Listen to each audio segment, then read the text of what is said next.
तो हेलो दोस्तों, कैसे हो सभी लोग। आई होप आप सभी लोग बहुत ही बढ़िया होंगे और मज़े कर रहे होंगे। आप सभी लोगों का स्वागत है हमारी एक और नई ब्रांड न्यू वीडियो में। और जैसा कि आप लोगों को लास्ट वीडियो में पता लग ही गया था और आप लोगों ने अच्छे से पढ़ लिया होगा कि यार हमारा जो फोर्थ चैप्टर था, जो हमारा linear equation in two variables था, वो हमने बहुत ही बढ़िया तरीके से अच्छे से हमने उसको क्लैरिटी लेके उस चैप्टर को एकदम बढ़िया से एकदम अच्छे तरीके से क्लियर कर लिया था।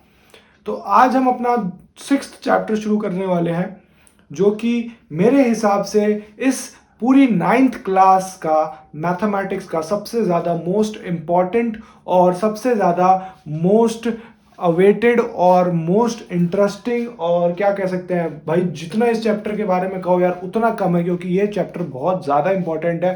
क्योंकि इस चैप्टर से आपके बहुत सारे क्वेश्चंस हैं और आपके बहुत सारे जो डाउट्स हैं वो आपके एकदम बढ़िया से क्लियर हो जाएंगे।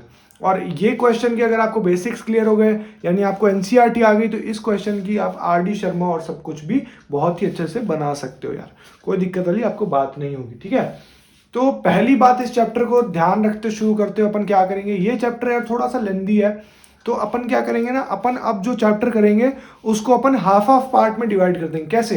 पहले तो अपन एक एक्सरसाइज का काम करते थे, बट क्या होता था ना कि यार एक एक्सरसाइज जो है वो पहले अपन के पास में काफ़ी हद तक छोटी होती थी। तो मैं काम करूंगा, मैं एक दिन में शायद से एक वीडियो डालता हूँ। हाँ, तो एक दिन में अभी एक वीडियो ही आएगी, क्योंकि अभी 2 महीने के बाद या 1 डेढ़ महीने के बाद एक दिन में 2 वीडियोज आया करेंगी, ठीक है। तो आप लोगों को पढ़ने में आसानी होगी यार। तो एक दिन में अभी तो मैं एक वीडियो डालूंगा, तो एक वीडियो के हिसाब से यार, जैसे अपना जो लेक्चर 1 होगा उसका मैं पार्ट 1 डालूंगा, और फिर अपना पार्ट 2 आएगा उस लेक्चर 1 का, जो कि अपना पार्ट 2 होगा, ठीक है। लेक्चर 1 का ही वो पार्ट 2 होगा। तो ये बात ध्यान रखना, अपन इसको 2 पार्ट्स में डिवाइड करके और अच्छे से उस चैप्टर को बढ़िया से समझेंगे।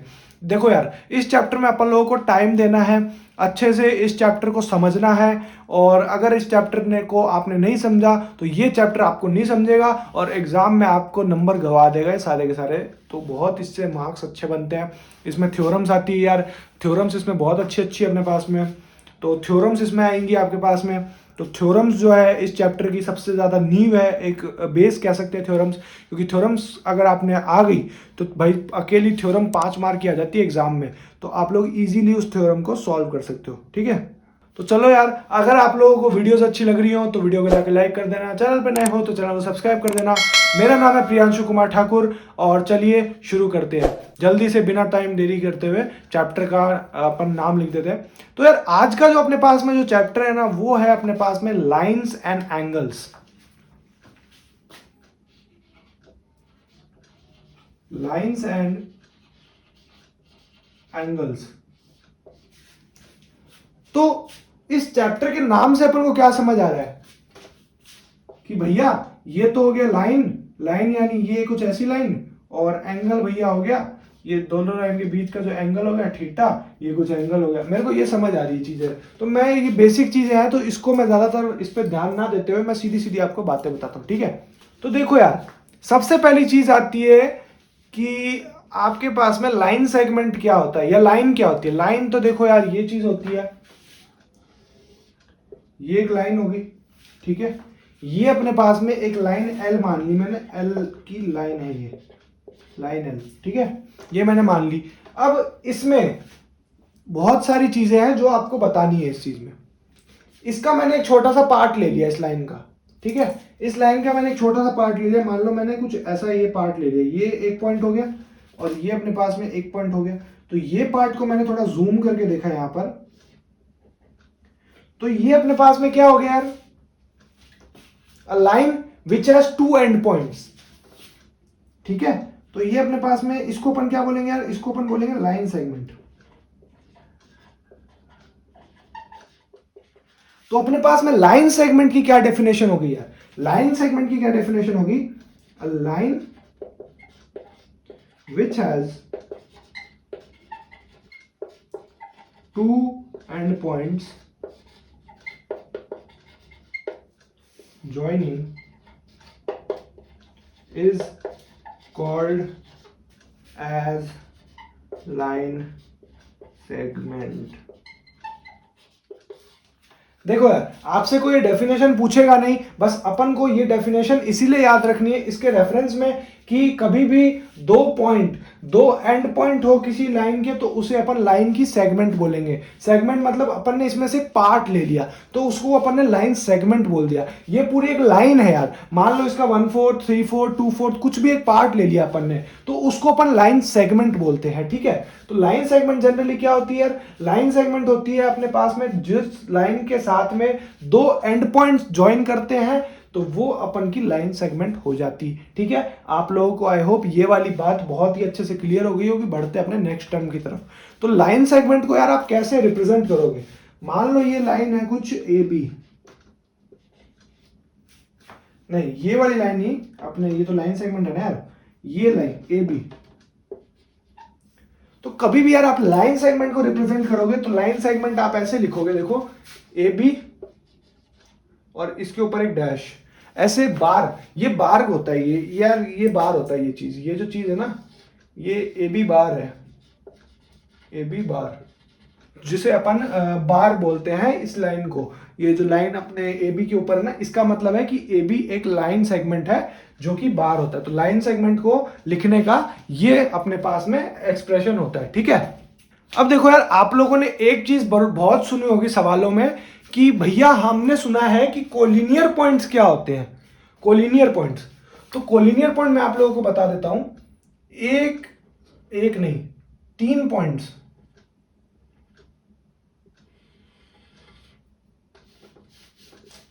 ये एक लाइन होगी यार,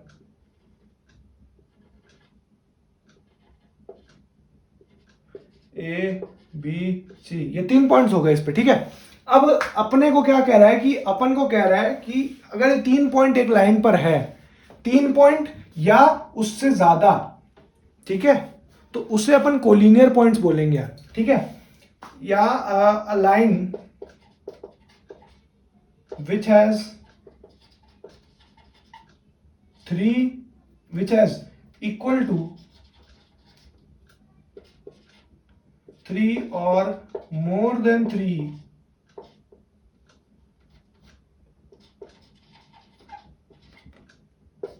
points on a line, हाँ यही तो हो गया ना, a line which has equal to 3 or more than 3 points, more than 3 points is called as collinear points, ठीक है। इसको अपन कोलिनियर पॉइंट्स बोल सकते हैं। और अगर इस पे मोर देन 3 पॉइंट्स नहीं हुए तो ये हो गया नॉन कोलिनियर यार, नॉन कोलिनियर। ये चीज आप लोगों ने वीडियो पॉज करनी है और अच्छे से इस चीज को नोट कर लेना है, नोट्स में बढ़िया से लिख लेना है, ठीक है।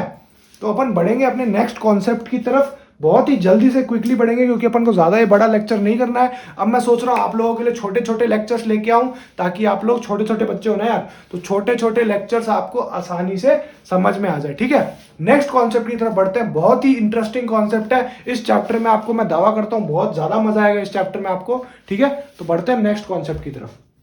तो अब आप लोगों को एक चीज समझनी बहुत ज्यादा इंपॉर्टेंट है, एंगल्स का प्रॉपर्टी, या एंगल समझने से पहले कि एंगल्स होते क्या है, कितने टाइप के होते हैं, वो सारी समझने से पहले आप लोगों को एक पॉइंट समझना जरूरी है कि एक रे क्या होती है सर, एक रे क्या होती है।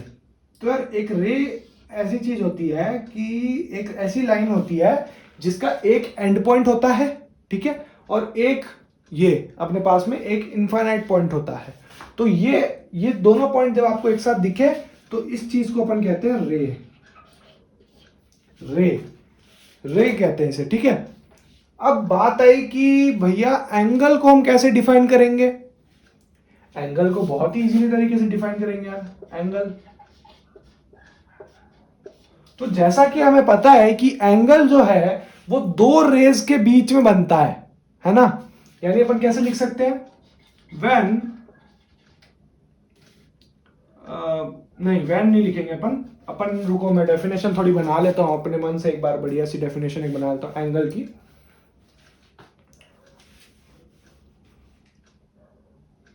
हाँ ठीक है बन गई। When the end points of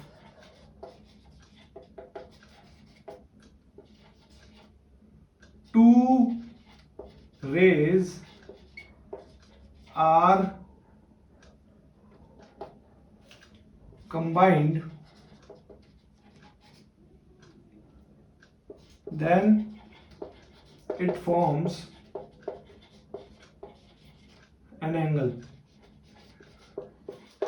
क्या कहना चाह रही है यार ये definition? When the endpoints of two rays are combined, then it forms an angle.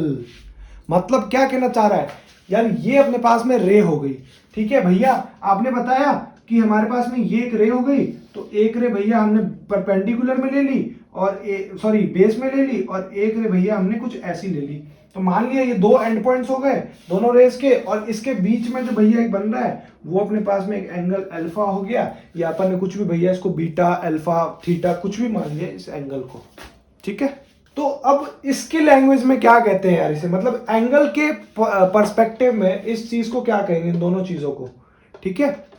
तो ये जो चीज है ना यार, ये वाली चीज, ये जो दोनों चीजें हैं इसको हम लोग आर्म्स कहते हैं। जैसे तुम्हारे आर्म्स होते हैं ना, आर्म्स, ये अपने आर्म्स होते हैं यार, ये पूरा आर्म्स होते हैं अपने, तो वैसे ही ये एंगल के आर्म्स होते हैं, एंगल के आर्म्स। एंगल के आर्म से क्या आपका सर क्या तात्पर्य है? एंगल के आर्म से मेरा यही कॉन्टेक्स्ट है कि यार आपको ये चीज ध्यान में रखनी होगी कि जब तक ये आर्म्स नहीं रहेंगे तो ये एंगल बनेगा ही नहीं, है ना। ये एंगल जब बनेगा ही नहीं तो फिर इस एंगल के पर्सपेक्टिव में इसका कोई दिक्कत नहीं होगी, मतलब इसका कोई मीनिंग ही नहीं निकलेगा। तो इसीलिए ये इस एंगल के आर्म्स हो गए। और ये जो पॉइंट है ये वाला, जहां ये दोनों पॉइंट्स मिल रहे हैं, इनके दोनों एंड पॉइंट मिल रहे हैं, इसे अपन एंगल के पर्सपेक्टिव में कहते हैं vertex. Vertex of this angle, vertex है ये एंगल का, जहां पर दोनों पॉइंट्स आपकी दोनों रेज जो है वो आपकी मैच खा रही है, यानी मिल रही है, ठीक है। तो आप लोगों को ये वाली चीज भी बहुत ही बढ़िया से एकदम क्लियर हो गई होगी। बढ़ते हैं अपनी नेक्स्ट आइटम की तरफ यार। तो अब आप लोग मेरे को बोलोगे भैया कि जैसे बहुत सारी चीजों के सब टॉपिक्स होते हैं, वैसे एंगल के भी बहुत सारे टाइप्स है क्या? हाँ जी, क्यों नहीं है यार, एंगल के भी टाइप्स है। तो एंगल के देखो यार, पहला टाइप जो अपने पास में एंगल का है वो क्या है? वो अपने पास में एक्यूट एंगल। जनरली ये जो एंगल्स हैं ये आप लोगों ने पहले क्लासेस में भी, मतलब इससे प्रीवियस क्लासेस में और उससे पहले भी आपने पढ़ रखे होंगे ये एंगल्स, क्योंकि मेरे हिसाब से तो ये 5th 6th क्लास में आ जाते हैं एंगल्स वाली चीजें। अपन तो 9th में एक बार दोबारा से रिकॉल कर रहे हैं इन सब चीजों को, ठीक है। मैं यही मान के चल रहा हूँ कि आप लोगों ने कुछ नहीं पढ़ा, आपको कुछ नहीं आता इस चीज का, तो मैं प्रॉपर बेसिक्स करा रहा हूँ सारी चीजें, ठीक है। तो एक्यूट एंगल का मतलब क्या हुआ है यार? देखो, एंगल्स का जो क्लासिफिकेशन है ना वो हमेशा डिग्रीज में होता है। जैसे अपने पास में ये डिग्रीज में होता है, इतना तो यार आपको पता होगा डिग्री क्या होती है, डिग्री, है ना। डिग्री मैं यही मान के चल रहा हूं कि आप सबको ये चीज पता होती है, ठीक है। तो डिग्री क्या होती है अपन को ये बात पता है, ठीक है। तो एक्यूट एंगल में जो है डिग्री होगी ना आपकी, मान लो जैसे ये अपने पास में दो रेज से बना एक एंगल जो कि मैंने मान लिया थीटा। थीटा एंगल को रिप्रेजेंट करने का होता है। अगर आप लोग एनसीईआरटी के हिसाब से जाओ तो एनसीईआरटी में एक्स वाई जेड ऐसे एक्सप्लेन किया गया, बट अपन थीटा पुट करेंगे क्योंकि अपन को थोड़ा आगे और पढ़ना है, बढ़िया बढ़िया चीजें, ठीक है। तो अपन पहले ही थीटा पुट कर देंगे। थीटा हो गया, तो थीटा हो गया भैया।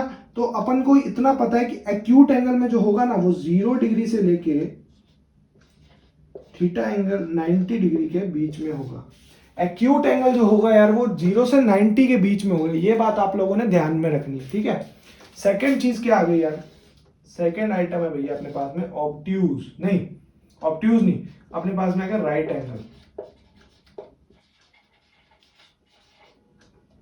राइट एंगल कुछ ऐसा होगा, इसको अपन यार परपेंडिकुलर भी कह सकते हैं। परपेंडिकुलर कैसे? जनरली ये होता है अपने पास में राइट एंगल ट्रायंगल, यानी तो यार आप लोगों ने देखा ये एक राइट एंगल ट्रायंगल होता है। ट्रायंगल तो नहीं कह सकते, ये एक राइट एंगल होता है। ट्रायंगल भी आगे आएगी, ट्रायंगल जब अपन पढ़ेंगे तो उसमें प्रॉपर्टीज ये सारी चीजें आएंगी। तो अभी क्या है ना, अपन को सिर्फ इतना सीखना है कि ये एक परपेंडिकुलर होती है, एक सीधी लंबी लाइन खींच दो, उसको अपन 90 डिग्री बोलते हैं, ठीक है। ये तो आपको पता ही होगा यार।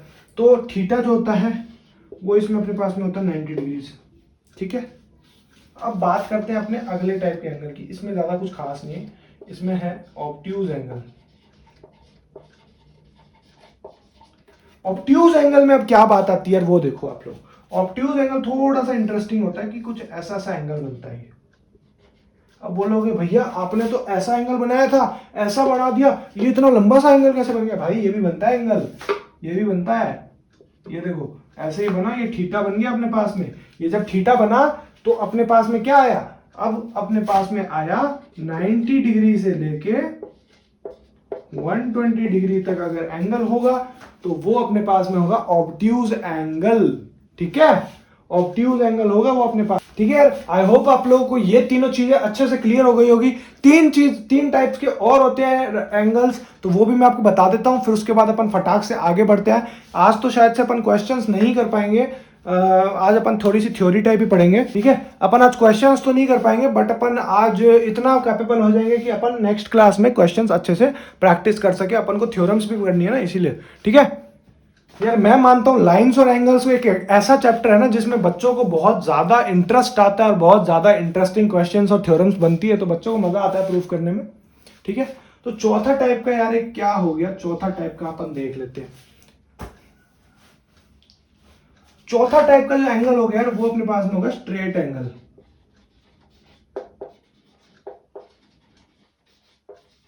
कुछ बच्चे होते हैं ना एकदम स्ट्रेट फॉरवर्ड बच्चे, जिनको क्या कहते हैं किसी भी चीज से एक्स्ट्रा काम नहीं होता। हम जैसे बच्चे तो क्या है ना, बहुत अलग अलग चीजों में दिमाग दौड़ाते रहते हैं, लेकिन कुछ बच्चे ऐसे होते हैं जो स्ट्रेट फॉरवर्ड एकदम सीधा सोचेंगे। मतलब ना इधर घुमाएंगे ना इधर मुंडी घुमाएंगे, एकदम सीधा रास्ते पे जाएंगे। जैसे उनको कहीं गाड़ी चलाने को दे दी तो एकदम सीधा जाएंगे, कहीं गली वली में नहीं मुड़ते, वो स्ट्रेट फॉरवर्ड बच्चे होते हैं। वैसे ही सेम यार ये स्ट्रेट एंगल वाली कहानी है। स्ट्रेट एंगल की क्या कहानी है देखो, स्ट्रेट एंगल की कुछ एक ऐसी सी सीधी सी एक लाइन बना दो, डंडी सी, यहां बीच में आप वर्टेक्स बना दो, वर्टेक्स जिसको अपन कह सकते हैं। और ये जो एंगल बनाएगा ना ये वाला, ये अपने पास में थीटा बनाएगा, तो थीटा की वैल्यू होगी 180 डिग्री। ये अपने पास में 180 डिग्री हुआ, तो जब ये 180 डिग्री होगा, कैसे यार 180 डिग्री? देखो मैं आपको बताया तो बहुत सिंपल चीज है, कोई इसमें ज्ञानबाजी नहीं है, ज्यादा शोशेबाजी नहीं है, इसमें बहुत ही सिंपल चीज है। देखो यार, अपन ने 90 डिग्री पढ़ा था ना, 90 डिग्री आपने बताया था भैया हमको ऐसे होता है। तो अगर मैं, ये एक 90 हुआ, अगर मैं इसको ऐसे पलट दूं, यानी इसको मैं हॉरिजॉन्टल कर दूं, ऐसा कर दूं, तो ये मेरे पास 180 हो गया ना यार। 90 प्लस 90 180 हो गया ना, 180 हो गया यार। तो 180 से आपको क्या समझ आया कि भाई अपने को तो ये 90 का तो डबल एंगल ही है, और एंगल मेरे हिसाब से डबल हो रहे हैं खाली, क्यों भाई, है ना? तो ये वाला भी आपको समझ आ गया होगा। चलो यार बढ़ते हैं अपने अगले की तरफ, अपने अगले टाइप के एंगल की तरफ। अगले टाइप का जो अपना एंगल है यार, वो थोड़ा सा कॉम्प्लिकेटेड सा एंगल लगेगा बच्चों को, बट वो एंगल जो है वो इतना ज्यादा काम नहीं आता अपने को। ठीक है, अगले टाइप का एंगल कुछ ऐसा है, एक्यूट जैसा ही बोलते हैं पर इसको, ये एक्यूट होता है। बस दिक्कत क्या होती है ना इस एंगल में कि ये एंगल ऐसे होता है, बाहर की तरफ से होता है। ये एंगल जो है ना यार, वो 180 से, ये एंगल जो होता है वो होता है 180 डिग्री से 360 डिग्री तक, क्योंकि ये थीटा हो गया ना, तो ये 180 डिग्री से यार 360 डिग्री तक होता है ये एंगल जनरली। तो इस एंगल का बच्चे सोचते हैं कि भैया आपने हमें बताया था कि ये स्ट्रेट एंगल होगा, तो सीधा भैया 180 से कैसे चला गया एंगल, तो ये ऐसा कैसा बन रहा है? तो यार ये चीज क्या है ना, देखो ये चीज आप लोग बड़े में भी बना सकते हो, लेकिन चीज क्या होती है ना कि अपने को है ना ये चीज इसीलिए अपन को ऐसी दिखानी पड़ रही है, क्योंकि जब अपन पूरा सा घूम के आते हैं ना, तो अपने को बाहर वाला एंगल ही दिखाना पड़ता है, क्योंकि ये जो छोटा सा हो जाता है, छोटा सा एकदम पार्ट हो जाता है, तो इसको अपन बड़े तरीके से एक्सप्लेन नहीं कर सकते। जब अपन इसको घुमाते जाएंगे तो 90 के हिसाब से कम कम कम होता जाएगा, तो अपन को उल्टा घुमानी पड़ेगी ये चीज। ये एरो मैंने थोड़ा गलत सा लगा दिया है, इसको आप सही बनाना है एरो को, ठीक है ना? ये एरो को आप लोग सही बनाना, क्योंकि अपन को इस तरह से मेजरमेंट करनी है। ठीक है, ये अपनी मेजरमेंट हुई, ये अपना हुआ कौन सा एंगल यार? Reflex angle.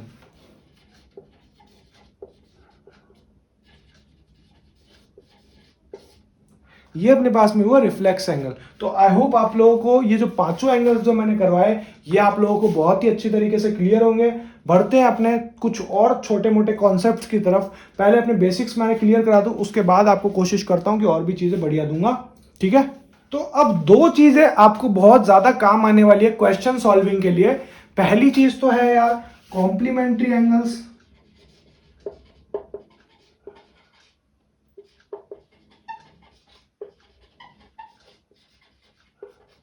दूसरी चीज है यार अपने पास में सप्लीमेंट्री एंगल्स।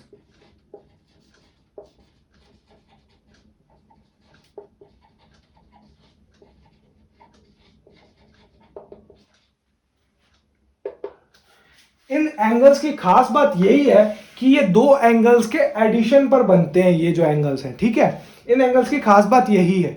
तो सप्लीमेंट्री एंगल्स जो होंगे वो angle 1 plus angle 2 equal to 90 degree के अकॉर्डिंग हो गया। कॉम्प्लीमेंट्री एंगल्स का क्या हो गया, A1 plus A2 equal to 90 degree, और ये अपने पास में हो गया A1 plus A2 equal to 180 degrees. ये अपने पास में हो गया। तो ये दो एंगल्स अपने पास में एक ऐसे एंगल्स हैं जो एडिशन, दो एंगल्स का एडिशन करने पे आते हैं। कॉम्प्लीमेंट्री यानी मतलब आप कभी भी गए होगे होटल्स में, या कभी भी आप गए होगे रिजॉर्ट में, कुछ में भी गए होगे, तो आपको क्या है ना, होटल्स में जब अभी आप रूम बुक करोगे तो उसमें क्या होगा, जब आप रूम बुक करोगे तो उसी प्राइस में आपको कॉम्प्लीमेंट्री ब्रेकफास्ट मिलता है, या कॉम्प्लीमेंट्री लंच, कॉम्प्लीमेंट्री डिनर, कुछ भी मिलता है आपको। कॉम्प्लीमेंट्री का मतलब क्या होता है यार, कॉम्प्लीमेंट्री पे होता है by one get one free, वो वाली चीज होती है इसमें कॉम्प्लीमेंट्री का मतलब। तो कॉम्प्लीमेंट्री का मतलब वही होता है। सप्लीमेंट्री का मतलब तो आप लोगों को बहुत अच्छे से पता है, मुझसे भी ज़्यादा अच्छे से पता है, क्योंकि सप्लीमेंट्री की असली चीज़ तो आप ही जानते हो। जब भी भाई एग्जाम में कोई बच्चा एक सब्जेक्ट में फेल होता है तो उसे सप्लीमेंट्री आती है। सप्लीमेंट्री मतलब दोबारा पेपर देना, है ना, दोबारा पेपर देना। बट इसमें कोई उसका महत्व नहीं है, इसमें भी कोई इतना ज़्यादा महत्व नहीं है। बस मैंने दो वर्ड्स के आपको मीनिंग समझाए हैं ताकि आप लोगों को कॉम्प्लीमेंट्री सप्लीमेंट्री का मतलब समझ में आए। बाकी इसमें कुछ नहीं है। इसमें दो एंगल को जब अपन ऐड करके 90 डिग्री का एंगल बना रहे होंगे तो अपने पास में कॉम्प्लीमेंट्री एंगल्स होंगे, और जब अपने पास में अपन जब A1 A2 को ऐड करके 180 डिग्री का एंगल बनाएंगे तो अपने पास में सप्लीमेंट्री एंगल्स होंगे, ठीक है। ये वाली बात सबको एकदम दिमाग में एकदम फिक्स हो जानी चाहिए भाई साहब, एकदम ऐसे क्लियर हो जानी चाहिए, एकदम चकाचक, कोई दिक्कत वाली बात नहीं, ठीक है। बढ़ते हैं अपने नेक्स्ट चीज की तरफ। अब एक चीज और आती है कि एडजेसेंट एंगल्स सर जी क्या होते हैं। एडजेसेंट एंगल्स क्या होते हैं अपने पास में, तो मैं आपको डायग्राम बना के सीधा सीधा सिखा देता हूं एडजेसेंट एंगल्स क्या। अब यार ये चीज मैंने देखो यहां पर जो एंगल्स बनाए हैं, मैंने यहां पर ये अलग बनाया है और ये अलग बनाया है। कभी भी आपको ऐसी चीज दिख जाए तो इसका मतलब समझ जाना कि ये दोनों जो एंगल है वो इक्वल नहीं है। जब भी इक्वल एंगल होंगे ना यार तो कुछ ऐसा होगा, देखो इक्वल एंगल कभी भी होंगे तो वो कुछ ऐसा बनेगा, देखो ऐसा, ये और ये दोनों मतलब एक एक ही बनेगा इसमें। और अगर अनइक्वल होंगे एंगल्स तो अपन के ऐसे बनेंगे, डबल डिग्री या ट्रिपल डिग्री जो भी होंगे। अगर तीनों एंगल्स अनइक्वल होंगे, दो सेम होंगे, एक अनइक्वल होगा, तो कुछ ऐसा बनता है, ठीक है। तो आप लोगों को ये बात समझ आनी चाहिए। एडजेसेंट एंगल्स देखो यार क्या होते हैं। एडजेसेंट एंगल का मतलब होता है कि उसका जो वर्टेक्स होगा वो कॉमन होगा, यानी कि वर्टेक्स कॉमन, और अपने पास में एक जो रे होगी, वन रे, वो कॉमन होगी, और जो दो रेज होगी ना यार वो अनकॉमन होगी, but at the opposite side, sides of each other, ठीक है। आप लोगों को ये वाली बात समझ आ जानी चाहिए कि यार ये देखो इसमें एडजेसेंट एंगल्स का एक ही मतलब तीन ही इसके फैक्ट्स हैं कि अपनी जब भी अपनी वर्टेक्स जो होगी वो कॉमन होगी, सबकी वर्टेक्स, ये देखो कॉमन है ना यार, तीनों एंगल्स की वर्टेक्स, तीनों रेज की वर्टेक्स कॉमन है। और जो रे होगा, एक रे होगा इनमें से कॉमन होगा, जो कि BD हो गया रे कॉमन। और जो अपने पास में दो रेज होंगी यानी कि AB और BC, ये दोनों ऑपोजिट साइड में होंगी, ठीक है। ईच अदर, दोनों मतलब अब एक दूसरे के ऑपोजिट साइड में होगी, तभी अपन इसको एडजेसेंट एंगल्स कह सकते हैं, ठीक है। एक चीज और आती है, लीनियर पेयर ऑफ एंगल्स। भैया आपने हमको एडजेसेंट बता दिया, ऑब्ट्यूज बता दिया, इतने सारे एंगल बता दिया, लीनियर पेयर ऑफ एंगल क्या है। देखो कभी भी कुछ ऐसा फिगर आ जाए, ऐसा, ये मान लो AB है, ठीक है, ये अपने पास में हो गया DC, ठीक है, ये एक लाइन, एक एंगल हो गया, ये एक एंगल हो गया। अब ये मत बोलना यार कि यहाँ पर भैया आपने डबल डैश क्यों नहीं लगाया यार, ऑब्वियसली ये जो एंगल्स हैं मैं इनको इक्वल नहीं मारना क्योंकि इनका कोई काम ही नहीं है ना। तो ये अपने पास में अपने दो एंगल्स हो गए। अब देखो यार चीज़ क्या होती है, अगर ये दोनों तुम्हारे कॉमन नहीं है, ये दोनों अनकॉमन है, यानी AC और BC ये दोनों अनकॉमन है, तो इसका मतलब जो एंगल ACD होगा एंड एंगल BCD होगा, उसको अपन कह सकते हैं they are called as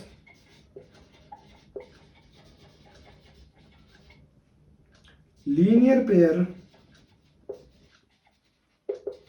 of angles. Linear का मतलब क्या हुआ यार, एंगल्स में लीनियर का मतलब होता है उनका सम 180 डिग्री होगा, यानी इसको अपन एक तरह से सप्लीमेंट्री एंगल्स भी बोल सकते हैं। देखो यार गौर करके देखो, ये एंगल और ये एंगल, इन दोनों का जो सम होगा ना, A1 प्लस A2 का जो सम होगा वो 180 डिग्री के इक्विवेलेंट होगा। क्यों? क्योंकि ये एक स्ट्रेट लाइन है यार, स्ट्रेट लाइन, ये स्ट्रेट एंगल है, तो ये अपन दोनों का ऐड करके 180 डिग्री ही होगा। तो इसको अपन लीनियर पेयर ऑफ एंगल्स भी बोल सकते हैं, यानी अपन को एक चीज और क्या मिल गई कि अपन सप्लीमेंट्री एंगल्स को लीनियर पेयर ऑफ एंगल्स भी बोल सकते हैं सर जी। ठीक है, बहुत बढ़िया भाई, बहुत बढ़िया। जल्दी से बढ़ते हैं अपने नेक्स्ट चीज की तरफ, जो कि है वर्टिकली ऑपोजिट एंगल्स। इससे रिलेटेड अपने को बहुत सारी ये थ्योरम्स में काम आने वाली है, तो इस चीज को आप लोग ध्यान से समझना कि वर्टिकली ऑपोजिट एंगल सर जी होते क्या हैं। ठीक है, तो देखो यार वर्टिकली ऑपोजिट एंगल कब होंगे, वर्टिकली ऑपोजिट एंगल का जो केस होगा वो कब होगा, जब दो लाइंस, मान लो ये एक लाइन है AB, ये एक लाइन है अपने पास में CD, जब दो लाइंस एक दूसरे को इंटरसेक्ट करेगी at a point O, then it's known as, उसके जो दो एंगल्स होंगे वो वर्टिकली ऑपोजिट होंगे। पहला तो यार ये वाला, ऊपर नीचे वाले जो दो एंगल्स होंगे वो वर्टिकली ऑपोजिट, और दूसरा ये वाला। तो ये दोनों एंगल वर्टिकली ऑपोजिट और ये दोनों एंगल वर्टिकली ऑपोजिट, यानी इन दोनों की जो वैल्यू होगी, यहां पर अगर 60 डिग्री दिया हुआ है तो यहां पर भी नीचे 60 डिग्री होगा, यहां पर अगर 60 दिया हुआ है तो यहां पर भी 60 होगा। ठीक है, ये बात आप लोगों ने ध्यान में रख लेनी है, बढ़िया से चमकना चाहिए आपको आंखों में कि यार वर्टिकली ऑपोजिट एंगल्स अपने पास में क्या होते हैं। ठीक है, अब यार एक चीज और आती है, बहुत छोटा सा टॉपिक है, आखिरी टॉपिक है आज का, intersecting lines and non intersecting lines.